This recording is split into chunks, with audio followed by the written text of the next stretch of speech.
श्री स्वामी समर्थ, जय जय स्वामी समर्थ। स्वामींचं नाव घेऊन आजच्या ह्या नवीन व्हिडिओला सुरुवात करते। उत्पत्ती एकादशी ही कार्तिक महिन्यातील कृष्ण पक्षातील एकादशी तिथीला साजरी केली जाते। यंदा उत्पत्ती एकादशी तिथी 25 नोव्हेंबरला मध्यरात्री 1:01 प्रारंभ होईल, तर 27 नोव्हेंबरला पहाटे 3:47 समाप्त होणार आहे आणि उदय तिथीनुसार 26 नोव्हेंबरला उत्पत्ती एकादशीचं व्रत हे केलं जाईल। पुराणात उत्पत्ती एकादशीचं महत्त्व विशेष मानण्यात आलं आहे। मान्यतानुसार देवी एकादशीला या दिवशी भगवान विष्णूंच्या अंशातून जन्म झाला होता। पौराणिक कथेत सांगितलं आहे की एकदा भगवान विष्णू योग निद्रेमध्ये होते। जेव्हा मूर नावाचा राक्षस त्यांच्यावर हल्ला करणार होता, तेव्हा भगवान विष्णूच्या शरीरातून एक दैवी देवीचा जन्म झाला।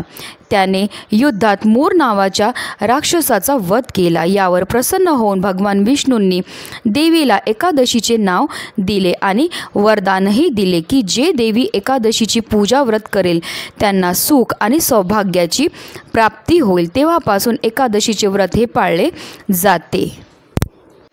एकादशीचे व्रत केल्याने वर्तमानासह मागील जन्माची पापे नष्ट होतात। यासोबतच अनेक पिढ्यातील पितरांना मोक्ष प्राप्त होतं। ज्यांना एकादशीचा उपवास सुरू करायचा आहे ते उत्पत्ती एकादशीपासून हे व्रत सुरू करू शकतात।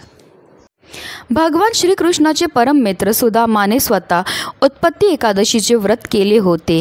या व्रताच्या महिमामुळे त्यांना राज्यासह पुत्ररत्न प्राप्त झाले। असे मानले जाते की या दिवशी व्रत केल्याने व्यक्तीला भगवान विष्णूसह देवी लक्ष्मीची कृपा प्राप्त होते। तसेच या दिवशी काही उपाय केल्याने जीवनात सुख समृद्धी राहते आणि म्हणूनच आपल्याला उत्पत्ती एकादशीच्या दिवशी फक्त केळं इथे ठेवायचं आहे। हे केळं ठेवल्यामुळे आपल्या 7 पिढ्यांचं दारिद्र्य तर नष्ट होणारच आहे, पण आपली कितीही कठीणातील कठीण इच्छा ही साक्षात श्रीहरी विष्णू पूर्ण करणार आहेत। अतिशय प्रभावी असा हा उपाय आहे, ज्याबद्दल सविस्तर आणि महत्त्वाची अशी माहिती मी तुम्हाला या व्हिडिओमध्ये देणार आहे। तर व्हिडिओ पूर्ण पहा आणि जर तुम्ही माझ्या चॅनलवर नवीन असतील तर चॅनलला सबस्क्राईब करा आणि शेजारी बेल आयकॉनसुद्धा प्रेस करा, जेणेकरून तुम्हाला माझ्या नवनवीन व्हिडिओचं नोटिफिकेशन हे मिळत राहील आणि तुम्ही एक पण व्हिडिओ मिस करणार नाही। आणि कमेंटमध्ये ओम नमो भगवते वासुदेवाय नमः या मंत्राला लिहायला अजिबात विसरू नका। उत्पत्ती एकादशीच्या दिवशी आपल्याला सकाळी ब्रह्ममुहूर्तावर उठायचं आणि अंथरुणामध्ये बसूनच सर्वप्रथम श्रीहरी विष्णू आणि माता लक्ष्मीचं स्मरण करायचं आणि आपल्याला दिवसाची सुरुवात ही करायची आहे। स्नान करायचे, स्वच्छ वस्त्र हे परिधान करायचे।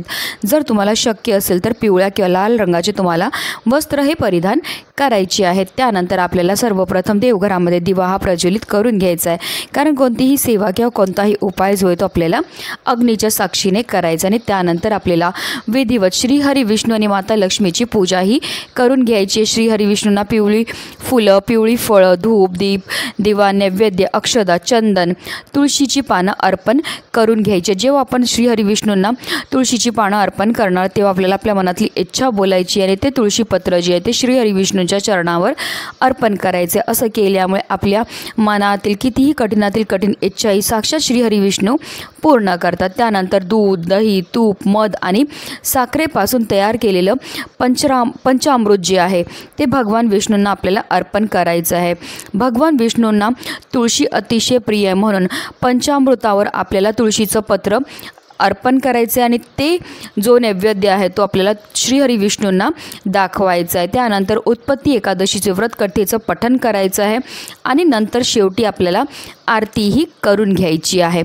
अशा रीतीने आपल्याला विधिवत श्रीहरी विष्णूंची पूजा ही करून घ्यायची आहे। आता हा उपाय आपल्याला कधी करायचा, तर हा उपाय आपण उत्पत्ती एकादशीच्या दिवशी अगदी सकाळपासून संध्याकाळपर्यंत तुम्ही कधीही करू शकता। हिंदू धर्मग्रंथानुसार केळीच्या झाडामध्ये भगवान विष्णू आणि माता लक्ष्मी वास करतात। केळीच्या रोपाची पूजा केल्याने जीवनात सुख, शांती आणि वैभवाची कमतरता राहत नाही। तसेच केळीच्या झाडाचा संबंध गुरुग्रहाशी सुद्धा असतो, म्हणूनच केळीच्या झाडाच्या पानांपासून किंवा केळ्यांपासून काही उपाय केल्यामुळे कुंडलीतील गुरुग्रह जो आहे तो मजबूत होतो, ज्यामुळे आपल्या जीवनामध्ये असणाऱ्या आर्थिक समस्यांपासून सुद्धा आपल्याला मुक्तताही मिळत असते। श्री हरी विष्णूंना पिवळी फुलं, पिवळी फळं अतिशय प्रिय आहेत, म्हणूनच आपल्याला या पिवळ्या केळ्यांपासून हा प्रभावी उपाय जो आहे तो करायचा आहे। ह्या उपायाकरता आपल्याला 2 पिवळी केळी तसेच 1 विड्याचं पान, ज्याला नागवेलीचं पान, खाऊचं पान असं म्हणतं, ते लागणार आहे। त्याचबरोबर 1 रुपयाचं 1 नाणंसुद्धा लागणार आहे। ह्या 3 वस्तू घेऊन जायचं आहे आपल्याजवळ असणाऱ्या श्रीहरी विष्णूंच्या मंदिरामध्ये। आता तुमच्या इथे श्रीहरी विष्णूंचं मंदिर नसेल तर तुम्ही विठ्ठल रखुमाईच्या मंदिरामध्ये जाऊ शकतात, श्रीकृष्णाच्या मंदिरामध्ये जाऊ शकतात, श्रीरामाच्या मंदिरामध्ये जाऊ शकतात, किंवा अगदी तुम्ही स्वामींच्या मठामध्ये किंवा केंद्रात गेले तरीही चालणार आहे। आता जे विड्याचं पान आपण घेऊन गेलेले त्यावर आपल्याला 1 रुपयाचं नाणं ठेवायचं आणि आपल्या मनातली इच्छा बोलून हे विड्याचं पान आणि 1 रुपयाचं जे नाणं आहे ते आपल्याला श्रीहरी विष्णूंच्या चरणावर अर्पण करायचं आणि त्यावर जी 2 केळी आपण घेऊन गेलेली ती सुद्धा अर्पण करायची आहेत। त्यानंतर मंदिरामध्ये बसूनच आपल्याला काही सेवा ह्या करायच्यात। आपल्याला 1 वेळा विष्णू चालीसाचं पठण करायचं, त्याचबरोबर 1 वेळा आपल्याला लक्ष्मी चालीसाचं पठण करायचं आणि 1 माळ म्हणजे 108 वेळा आपल्याला ओम नमो भगवते वासुदेवाय या प्रभावी मंत्राचा जप हा करायचा आहे। ह्या तिन्ही अतिशय उच्च कोटीच्या सेवा आहेत। ह्या सेवा केल्यामुळे आपल्यावर फारच लवकर श्रीहरी विष्णू आणि माता लक्ष्मी प्रसन्न होतात।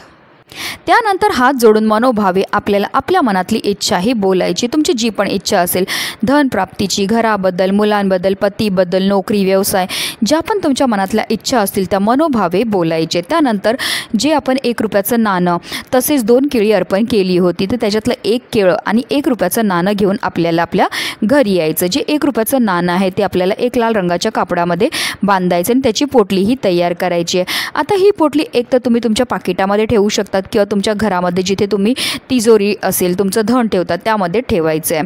असं केल्यामुळे आपल्या घराकडे माता लक्ष्मी ही आकर्षित होते, आपल्या घराकडे धन येण्याचे अनेक मार्ग हे मोकळे होतात। त्याचबरोबर जे 1 केळं आपण घेऊन आलेले त्याचा प्रसाद म्हणून घरातल्याच सदस्यांनी खायचं आहे। अशा रीतीने आपल्याला हा उपाय जो आहे तो करायचा। हा उपाय केल्यामुळे आपली कितीही कठीणातील कठीण इच्छा ही साक्षात श्रीहरी विष्णू पूर्ण करतातच करतात, पण आपलं 7 पिढ्यांचं दारिद्र्य नष्ट होऊन आपल्या संपूर्ण कुटुंबाची भरभरून अशी प्रगती होणार आहे। म्हणूनच व्हिडिओ जास्तीत जास्त लोकांपर्यंत शेअर करा, जेणेकरून प्रत्येकाच्या आयुष्याचं कल्याण हो हीच मनामध्ये इच्छा।